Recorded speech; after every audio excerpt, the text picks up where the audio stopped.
Ce qui amène à la partie globalement 2024. Comment tu le sens là, le marché?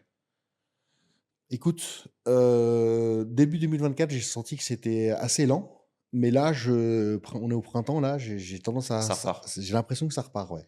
J'ai l'impression que Heu, ça repart. Après, ça va faire 1 an qu'on dit que ça repart tous les trimestres. Est-ce que tu as le sentiment quand même que les clients, typiquement par rapport à, tu vois, la hausse des taux, le contexte éco qui est plus difficile, heu, ils ont quand même changé un peu de mindset sur, c'est plus, la foire en mode j'achète des dizaines de milliers de leads sur l'année, je suis plus regardant?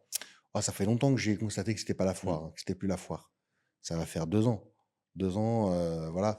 Mais heu, mais effectivement, on est tous mis en concurrence, de manière très claire.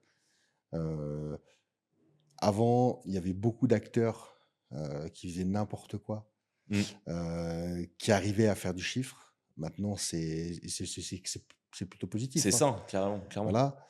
Heu, Moi, j'ai le sentiment que le marché se structure des 2 côtés. C'est-à-dire que tu pouvais avoir une galaxie effectivement d'agences, il y a quelques années et beaucoup sont morts, et tu pouvais aussi avoir une très grosse galaxie de clients qui sont lancés sur tout et n'importe quoi en se disant, «Je vais m'improviser courtier» et cetera, et qui sont morts aussi. Et aujourd'hui, ça se structure et j'ai quand même le sentiment que, ça va continuer dans ce sens-là, quoi, et que seuls les meilleurs des 2 côtés, vont percer. Par contre, quand ils vont être là, bien structurés, c'est plutôt pas mal, quoi.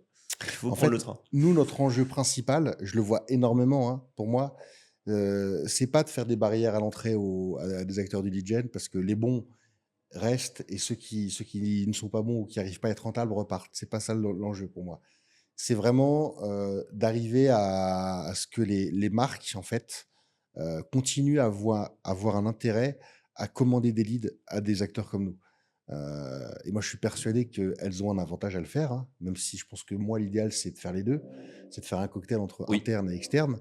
Mais, en fait, si à un moment donné, toutes les marques, elles embauchent les meilleurs responsables marketing de la place, et qu'elles arrivent à générer du lead, en quantité, et pas cher, et ben, nous, on va être largués. ouais. Et nous, notre responsabilité, pour moi, c'est d'arriver à ce qu'au global, quand même, ils se disent: «Bah, ouais, acheter du lead, ça reste vachement intéressant pour nous».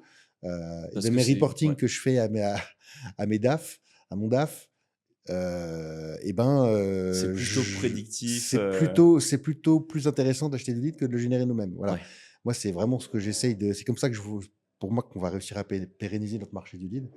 Voilà, c'est grâce à ça, quoi. D'arriver à vraiment, rester utile effectivement dans un monde où, effectivement, rien n'empêche le client aujourd'hui de réinternaliser, tout son acquisition, tout son achat de prospects. Après, on sait, toi et moi, que c'est un métier à temps plein. Générer du lead de qualité par rapport au prix du marché, c'est extrêmement dur. Je suis pas persuadé que ce soit le meilleur move pour une boîte aujourd'hui de se dire: «Je vais tout réinternaliser». Par contre, c'est vrai que moi, ce que j'observe, c'est que globalement, les boîtes qui font les 2, non seulement c'est les meilleurs clients parce qu'ils se rendent compte de la complexité de leur marché, la complexité de générer des leads de qualité, et surtout, on a, je trouve, des discussions beaucoup plus poussées, quoi, sur ce qui se fait, sur les possibilités aussi de développement. Donc leur apporter de la valeur, c'est essentiel. En même temps, c'est cool aussi quand eux essaient de le faire eux-mêmes, quoi. Ouais. Parce que tu as quand même des meilleures discussions. Et parlons en termes de sourcing justement. Hem, on en parlait tout à l'heure en termes de variance, et cetera. Moi, j'observe quand même beaucoup plus de variance, sur, toutes les catégories qu'on a en termes de prédictabilité du revenu. Alors quand tu lisses, à 30 jours, ça va, mais en day to day, je trouve quand même que les plateformes, que ce soit Google, Meta et compagnie, il y a quand même beaucoup plus de variance due à la fait des nouveaux outils, perte de contrôle et compagnie, qu'il y a 2 3 ans, quoi. Toi, tu me disais que tu étais pas d'accord. Je suis chaud d'avoir Alors, ton avis. bah, moi, en fait, j'essaie de vraiment focaliser sur uniquement les leviers, heu, qui sont stables. Heu, Après, C'est quoi un levier stable? et ben, un levier stable, c'est un levier sur lequel il y a peu de variance. En fait, pour reprendre ton expression, Mmh. un levier sur lequel je vais faire des tests pendant 15 jours et j'aurai pas de résultat intéressant, Ouais. je vais pratiquement l'abandonner parce que je vais dire: «Je vais pas réussir à le stabiliser». Donc en fait, pour moi, j'ai des phases de test quand je lance des choses. Si au bout de 15 jours, par exemple, pendant 3-4 jours d'affilée, j'ai pas des résultats qui sont stables, et ben, je vais pas trop insister dessus. Ok. Voilà. Et Toi, en tu penses fait, qu'en 4 jours, tu peux arriver à avoir des résultats probants sur du Pmax, du Search, du Discovery, du Taboola, du Hotbrain, du machin? et ben alors justement, moi, pour moi, comment je vois le Pmax, je le vois comme un levier sur lequel je vais pas réussir à faire du stable. Ouais, Pour le coup, il y aura de la variance, ouais. mais du coup, je ne mets pas de Pmax. Je vais peut-être pas me faire des amis, hein, mais bon, voilà. Je ne mets pas de Pmax dans ma stratégie Bah, stable tu long prêches terme. globalement à un convaincu qui est que Pmax, c'est de la daube. Non, je dis pas que c'est Euh, de la daube, mais et c'est pas prédictible. c'est Voilà. ça, non mais c'est l'enfer. Et que même en termes de qualité des prospects, t'as des semaines, c'est super sur ta Pmax, et la semaine d'après, c'est une catastrophe.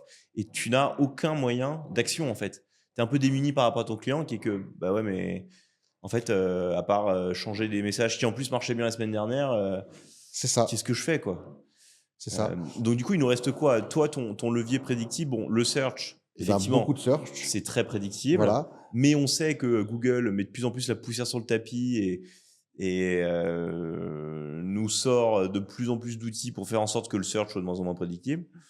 Ouais, mais alors justement, quand vous faites, je vais pas rentrer trop dans le détail, mais moi, ma stratégie, voilà, j'isole vraiment Des mots-clés, des intentions de ouais, ou des recherche, audiences, ouais. et du coup, en fait, à partir du moment où tu connais, tes taux de conversion sur ce groupe d'intentions de Mm. recherche, et ben, c'est prédictible et ça variera pas trop, ça pourra varier du lundi au mercredi, mais sur le mois, ça Sur va le rester mois, ça globalement tient. stable. Ouais, sur le search, ça va encore. Vous faites un peu de YouTube, Discovery, Native Ads, Meta Ads? Alors oui, oui, oui, on en fait énormément, mais justement, en fait, au sein de ces grandes nébuleuses, moi, j'essaye de trouver des KTEG? sous-stratégories, Ouais. des sous-leviers qui me permettent d'atteindre de la stabilité. Ouais, ça va être Et dans le moi, choix de c'est tes vraiment ma audiences, méthode. Je suis etc. vraiment omnibilé là-dessus. Par la Euh, prédictabilité, ouais. voilà. Je suis pas fan, par exemple, par exemple, je vais faire un test sur Discovery euh, ou sur YouTube. Et puis, je dis, oh, trop bien, là, je génère mon lead à, je sais pas, 3 euros quand sur le search, il me coûte 10. Ouais. Mais par contre, 15 jours plus tard, c'est fini, quoi. Ouais. Ça m'intéresse Tu pas. sais que ça sature assez vite et que tes audiences peuvent saturer vite et que Il y a ça, et puis en plus, nous, on fonctionne beaucoup avec les retours clients en termes de qualité, etc. Donc, si en fait, tu génères un levier à 3 euros alors que le prix moyen est 10 euros, tu sais que.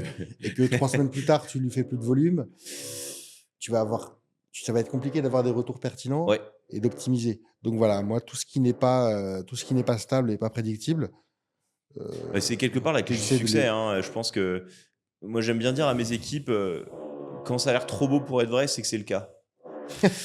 Non, mais, Ouais, tu ça, vois, je suis d'accord. quand tu sors une campagne où oh, le prix du marché, je sais pas, il est à 10, c'était un truc à 2, soit c'est une catastrophe en termes de qualité, soit ça va durer une semaine et que tu as trouvé un petit hack et c'est cool, mais de toute façon ça va pas durer, soit c'est encore un autre truc, problème de tracking ou je ne Ah sais bah, je quoi. peux donner une petite anecdote d'ailleurs. J'avais une campagne. Elle me faisait un CPA 2 fois inférieur à ce que j'avais. C'était incroyable. Je comprenais pas pourquoi elle performait aussi bien. Et comme tu as dit, quand c'est trop beau pour être vrai, c'est sans doute que c'est le cas. En fait, tout simplement, je double traquais. Voilà. Ah oui, Voilà. oh, il y en a qui vont se reconnaître dans celle-ci parce que le double tracking, Je traquais en serveur to serveur et en pixels de conversion. Donc voilà. ouais, donc là, et inversement, parfois, alors, Google, comme maintenant, il nous change les modèles d'attribution en cours de route, Ouais. tu t'en rends pas compte. On s'est fait avoir plusieurs fois sur le data-driven, où en fait, du jour au lendemain, il n'y a plus de conversion. On se dit, putain, mais qu'est-ce qui se passe et tout, mais c'est une catastrophe. Tu vois quand même les leads remonter dans ton CRM, ton système de distribution. Et là, tu remets tout en question. Non, mais qu'est-ce qui se passe? C'est du robot, c'est du bot, du machin et truc. En fait, non, c'est juste Google qui t'a passé en data-driven. Et en fait, les conversions, elles apparaissent 7 jours après, quoi. Tu Ouais. utilises le data-driven ou? Bah, nous, on utilise, je te dis, on est quasiment exclusivement en serveur to serveur. Ok. Donc nous, en fait, enfin, c'est ce qu'on essaye de faire, hein. Après, aucune prétention, hein. On essaye de maîtriser le tracking et de ne pas le subir. Ok. Pour moi, c'est vraiment la clé. Et c'est un conseil à tous ceux qui débutent dans le media buying. C'est vraiment maîtriser votre tracking. Soyez confiant sur votre tracking mis en place, quitte à ce qu'il soit simple. Ça peut vite être une usine à gaz. Mais ne subissez pas le tracking. Ça, Non, mais je pense que c'est c'est. la clé dans ce que Voilà. tu disais aussi sur le fait pourquoi est-ce que les clients ils ont envie de bosser avec nous, c'est quoi la valeur ajoutée. En vrai, le tracking en fait partie. Du moment où tu as un très très bon tracking de tes campagnes et que tu es capable de sourcer les meilleures audiences, tu as aussi un unfair advantage par rapport à ton client qui pourrait se poser la question de réinterniser le truc, quoi. Donc le tracking, ouais, gros enjeu. Tracking, pour moi, c'est beaucoup, beaucoup, beaucoup plus qu'on ne le pense. Surtout à l'ère de l'IA. Ah, c'était ma prochaine question, Bah voilà, aller magnifique. traquer les bonnes conversions. Enfin, IA.